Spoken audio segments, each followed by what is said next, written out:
കാനറ ബാങ്കിൽ ചെന്ന് കഴിഞ്ഞാൽ നമ്മുടെ അക്കൗണ്ടിലെ ക്യാഷ് നമുക്ക് വിഡ്രോ ചെയ്യാനായിട്ട് അവിടെ ഒരു ക്യാഷ് വിഡ്രോവൽ സ്ലിപ്പ് അഥവാ ക്യാഷ് വിഡ്രോവൽ ഫോം പൂരിപ്പിക്കാനായിട്ട് നൽകാറുണ്ട്. അപ്പോൾ ആ ഫോം മലയാളത്തിലും അതേപോലെ തന്നെ ഇംഗ്ലീഷിലുമൊക്കെ എങ്ങനെ പൂരിപ്പിക്കാമെന്ന് ഈ വീഡിയോയിലൂടെ വ്യക്തമായിട്ട് മനസ്സിലാക്കാം. നമ്മൾ കാനറ ബാങ്കിൽ ചെന്ന് കഴിഞ്ഞാൽ ഈ ഫോം പലരും പൂരിപ്പിക്കാൻ അറിയാതെ മറ്റുള്ളവരെ ആശ്രയിക്കുന്നതായിട്ട് കാണാറുണ്ട്.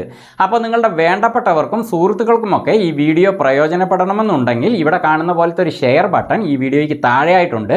അതിൽ പ്രസ് ചെയ്തുകൊണ്ട് വാട്സപ്പിലും ഫേസ്ബുക്കിലൂടെയും ഒക്കെ ഈ വീഡിയോ നിങ്ങൾക്ക് അവർക്കൊക്കെ ഷെയറും ചെയ്യാം. അപ്പോൾ ഞാൻ പതിവ് പോലെ തന്നെ പറയുകയാണ്, ഈ വീഡിയോയ്ക്ക് മറക്കാതെ ഒരു ലൈക്ക് കൊടുത്ത് ഞങ്ങളെ പ്രോത്സാഹിപ്പിക്കുക. നിങ്ങളുടെ പ്രോത്സാഹനം ഞങ്ങൾക്ക് ആവശ്യമാണ്.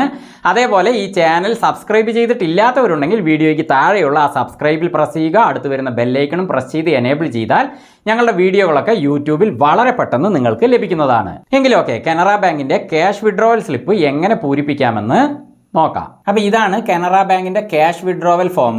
അപ്പോൾ ഇത് എങ്ങനെ ഇംഗ്ലീഷിൽ നമുക്ക് പൂരിപ്പിക്കാം, അതേപോലെ മലയാളത്തിൽ എങ്ങനെ പൂരിപ്പിക്കാം എന്നൊക്കെ ഈ വീഡിയോയിലൂടെ വ്യക്തമായിട്ട് മനസ്സിലാക്കാം. ആദ്യം ഇംഗ്ലീഷിൽ എങ്ങനെ പൂരിപ്പിക്കാമെന്ന് കാണിക്കാം. ഈ ഫോം ഉപയോഗിച്ചുകൊണ്ട് നമ്മുടെ അക്കൗണ്ടിൽ നിന്ന് നമുക്ക് എത്ര രൂപ വേണമെങ്കിലും വിഡ്രോ ചെയ്യാൻ സാധിക്കുന്നതാണ്. പക്ഷേ ഈ ഫോം പൂരിപ്പിക്കുന്നതിന് മുമ്പ് ചില കാര്യങ്ങൾ ഞാൻ പറയാം.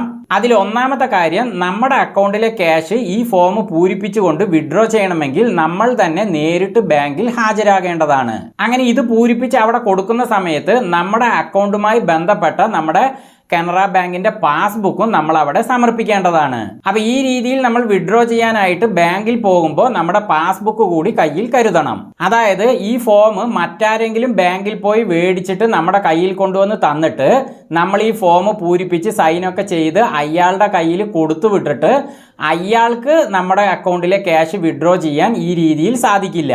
അതായത് ഇത് ചെക്കായിട്ട് ഉപയോഗിക്കാൻ സാധിക്കില്ല. അതുകൊണ്ട് നമ്മൾ തന്നെ ബാങ്കിൽ പോയിട്ട് ഈ ഫോം അവിടെ വെച്ച് തന്നെ പൂരിപ്പിച്ച് സൈനൊക്കെ ചെയ്ത് അവിടെ കൊടുത്താലേ നമ്മുടെ അക്കൗണ്ടിലെ ക്യാഷ് ഈ രീതിയിൽ വിഡ്രോ ചെയ്യാൻ സാധിക്കുകയുള്ളൂ. ഇനി ഈ ഫോം ഇംഗ്ലീഷിൽ എങ്ങനെ പൂരിപ്പിക്കാമെന്ന് ആദ്യം നോക്കാം. അതിനായിട്ട് ഈ ഫോമിന്റെ ഏറ്റവും മുകളിൽ റൈറ്റ് സൈഡിലായിട്ട് ഡേറ്റ് ആണ് ആദ്യം ചോദിച്ചിരിക്കുന്നത്. പക്ഷേ എനിക്ക് ലഭിച്ചിരിക്കുന്ന ഫോമിൽ ബാങ്ക് തന്നെ ഡേറ്റ് ഇവിടെ സീൽ ചെയ്തിട്ടുണ്ട്. പക്ഷേ നിങ്ങൾക്ക് ലഭിക്കുന്ന ഈ ഫോമിൽ ബാങ്ക് അവിടെ ഡേറ്റ് സീൽ ചെയ്തിട്ടില്ലെങ്കിൽ നിങ്ങൾ ഇത് സമർപ്പിക്കുന്ന ഡേറ്റ് ഏതാണോ അതിവിടെ എഴുതാം. ഇനി ആ ഡേറ്റിന്റെ നേരെ താഴെയായി കാണുന്ന നീളത്തിലുള്ള ബോക്സിൽ നമ്മൾ എത്ര രൂപയാണോ വിഡ്രോ ചെയ്യാൻ പോകുന്നത് അത് അക്കത്തിൽ എഴുതാനാണ് കാണിച്ചിരിക്കുന്നത്. അപ്പം ഞാനൊരു 26,000 രൂപയാണ് വിഡ്രോ ചെയ്യാൻ പോകുന്നത്. അപ്പോൾ ഇവിടെ ഞാൻ 26,000 എന്ന് അക്കത്തിൽ എഴുതുന്നു. അങ്ങനെ എഴുതിയതിന് ശേഷം അതിൻ്റെ റൈറ്റ് സൈഡിലായിട്ട് ഒരു ബാറും അതിൻ്റെ രണ്ട് സൈഡിലും 2 വരകൾ കൂടി ചേർത്തിട്ടുണ്ട്. അങ്ങനെ ചേർക്കുന്നതിൻ്റെ ഉദ്ദേശം എന്താണെന്ന് വെച്ചാൽ 26,000 മാത്രം എന്ന് സൂചിപ്പിക്കാനാണ് അങ്ങനെ ചേർക്കുന്നത്. അങ്ങനെ ചേർക്കണമെന്ന് നിർബന്ധമൊന്നുമില്ല, ക്യാഷ് എത്രയാണെന്ന് എഴുതിയാലും മതിയാകും. ഈ ഫോമിൻ്റെ ലെഫ്റ്റ് സൈഡിലായിട്ട് ഏറ്റവും മുകളിൽ ബ്രാഞ്ച് ഏതാണെന്ന് ചോദിച്ചിരിക്കുന്നത്. പക്ഷേ എനിക്ക് ഈ സ്ലിപ്പ് ലഭിക്കുമ്പോൾ തന്നെ ബാങ്ക് തന്നെ ആ ബ്രാഞ്ച് ഏതാണെന്ന് ഇവിടെ കൊടുത്തിട്ടുണ്ട്. അപ്പൊ നിങ്ങൾക്ക് ലഭിച്ചിരിക്കുന്ന ഫോമിൽ നിങ്ങളുടെ ബ്രാഞ്ച് ഏതാണെന്ന് അവർ മെൻഷൻ ചെയ്തിട്ടില്ലെങ്കിൽ നിങ്ങൾക്ക് അവിടെ ബ്രാഞ്ച് ഏതാണെന്ന് എഴുതാവുന്നതാണ്. ഇനി അതിന്റെ നേരെ താഴെയായിട്ട് ക്യാഷ് എത്ര രൂപയാണ് നമുക്ക് വിഡ്രോ ചെയ്യേണ്ടതെന്ന് ഇംഗ്ലീഷിൽ പൂരിപ്പിക്കാനാണ് കാണിച്ചിരിക്കുന്നത്. അതായത് വേർഡ്സിൽ പൂരിപ്പിക്കാനാണ് കാണിച്ചിരിക്കുന്നത്. അപ്പൊ ഞാനൊരു 26,000 രൂപയാണ് വിഡ്രോ ചെയ്യാൻ പോകുന്നത്. അപ്പൊ ഈ സ്ലിപ്പ് ഉപയോഗിച്ചുകൊണ്ട് നമ്മൾ നമ്മുടെ അക്കൗണ്ടിലെ ക്യാഷ് വിഡ്രോ ചെയ്യുമ്പോൾ അതിന് പരിധിയൊന്നുമില്ല, എത്ര രൂപ വേണമെങ്കിലും നമുക്ക് വിഡ്രോ ചെയ്യാൻ സാധിക്കുന്നതാണ്. അപ്പൊ ഞാൻ ഇവിടെ 26,000 ഓൺലി എന്ന് ഇംഗ്ലീഷിൽ എഴുതുന്നു. അപ്പൊ നിങ്ങളും എത്ര രൂപയാണോ വിഡ്രോ ചെയ്യാൻ പോകുന്നത് അതിവിടെ ഇംഗ്ലീഷിൽ ഇതുപോലെ എഴുതുക. എന്നിട്ട് അവസാനം ഓൺലി എന്ന് കൂടി ഇതുപോലെ ചേർക്കുക. അങ്ങനെ ക്യാഷ് എത്രയാണെന്ന് ഇംഗ്ലീഷിൽ എഴുതി കഴിഞ്ഞാൽ അതിന്റെ നേരെ താഴെയായി കാണുന്ന ആ നീളത്തിലുള്ള കോളത്തില് നമ്മുടെ അക്കൗണ്ട് നമ്പർ ആണ് എഴുതേണ്ടത്. അപ്പൊ നിങ്ങൾക്ക് ലഭിച്ചിരിക്കുന്ന കാനറ ബാങ്കിന്റെ പാസ്ബുക്കിൽ തന്നെ ആ 12 അക്ക അക്കൗണ്ട് നമ്പർ കാണും. അത് ഇതുപോലെ എഴുതുക. ഇനി അതിന്റെ റൈറ്റ് സൈഡിൽ അക്കൗണ്ട് ഉടമയുടെ ഒപ്പാണ് ചോദിച്ചിരിക്കുന്നത്. അപ്പൊ നിങ്ങളുടെ സൈൻ ഇവിടെ ചെയ്യുക. അപ്പൊ ഞാൻ എൻ്റെ ഒപ്പ് ഇവിടെ ഇട്ടിട്ടുണ്ട്. ഇനി അതിന്റെ താഴെ അക്കൗണ്ട് ഹോൾഡറിന്റെ നെയിം ആണ് ചോദിച്ചിരിക്കുന്നത്. ഇവിടെ അത് തെറ്റിച്ചാണ് കൊടുത്തിരിക്കുന്നത് കേട്ടോ, 2ലും ഒപ്പെന്നാണ് കൊടുത്തിരിക്കുന്നത്. പക്ഷേ ഇവിടെ താഴെ ഇംഗ്ലീഷിൽ നെയിം ഓഫ് അക്കൗണ്ട് ഹോൾഡർ എന്ന് കൊടുത്തിട്ടുണ്ട്. അപ്പോൾ അതുകൊണ്ട് നമ്മുടെ പേരാണ് ഇവിടെ എഴുതേണ്ടത്. അപ്പം ഞാനിവിടെ എൻ്റെ പേര് എഴുതുന്നു. അപ്പോൾ ഇത്രയും കാര്യങ്ങളെ നമ്മൾ ഈ ഫോമിൻ്റെ മുൻവശത്ത് പൂരിപ്പിക്കാനുള്ളൂ. ഇനി ഈ ഫോമിൻ്റെ ബാക്ക് വശത്ത് പൂരിപ്പിക്കാനുണ്ട്. അത് കൂടുതലൊന്നുമില്ല.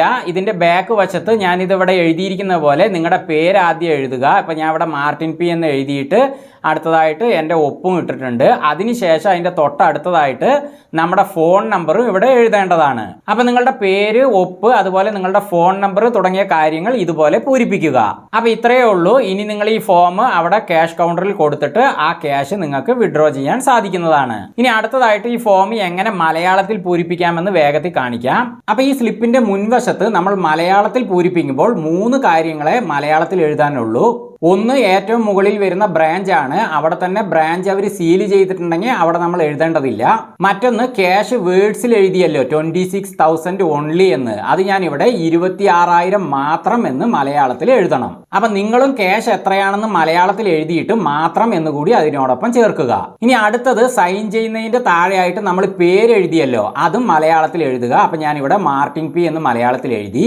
ബാക്കി കാര്യങ്ങളൊക്കെ നേരത്തെ ചെയ്ത പോലെ തന്നെയാണ് ഈ ഭാഗത്ത് ചെയ്യേണ്ടത്. ഇനി ഇതിന്റെ മറുവശത്ത് മാർട്ടിൻ പി എന്ന് ഞാൻ മലയാളത്തിൽ എഴുതി, പിന്നെ സൈൻ ചെയ്തു. നിങ്ങൾ സൈൻ മലയാളത്തിലാണ് ചെയ്യുന്നതെങ്കിൽ ഇവിടെ മലയാളത്തിൽ തന്നെ ചെയ്യാട്ടോ. അപ്പം ഞാൻ ഇംഗ്ലീഷിലാണ് സൈൻ ചെയ്യുന്നത്, അതുകൊണ്ട് ഇംഗ്ലീഷിൽ തന്നെ ചെയ്തിരിക്കുകയാണ്. പിന്നെ നിങ്ങളുടെ ഫോൺ നമ്പറും കൂടി ഒപ്പം എഴുതുക. അപ്പോൾ ഇത്രയേ ഉള്ളൂ. ഈ രീതികളിലാണ് മലയാളത്തിലും ഇംഗ്ലീഷിലും ഈ ഫോം പൂരിപ്പിച്ചുകൊണ്ട് കാനറ ബാങ്കിലെ നമ്മുടെ അക്കൗണ്ടിൽ നിന്ന് ക്യാഷ് വിഡ്രോ ചെയ്യുന്നത്. അപ്പോൾ ഈ വീഡിയോ നിങ്ങൾക്ക് പ്രയോജനപ്പെട്ടു, വ്യക്തമായി മനസ്സിലായി എന്ന് വിശ്വസിക്കുന്നു. വീണ്ടും യൂസ്ഫുൾ ആയ മറ്റൊരു വീഡിയോയുമായി ഞങ്ങൾ വരുന്നത് വരെ ഫ്ലെയിംസ് ആൻഡ് ഹാപ്പിനെസ്സിൽ നിന്ന് ബൈ.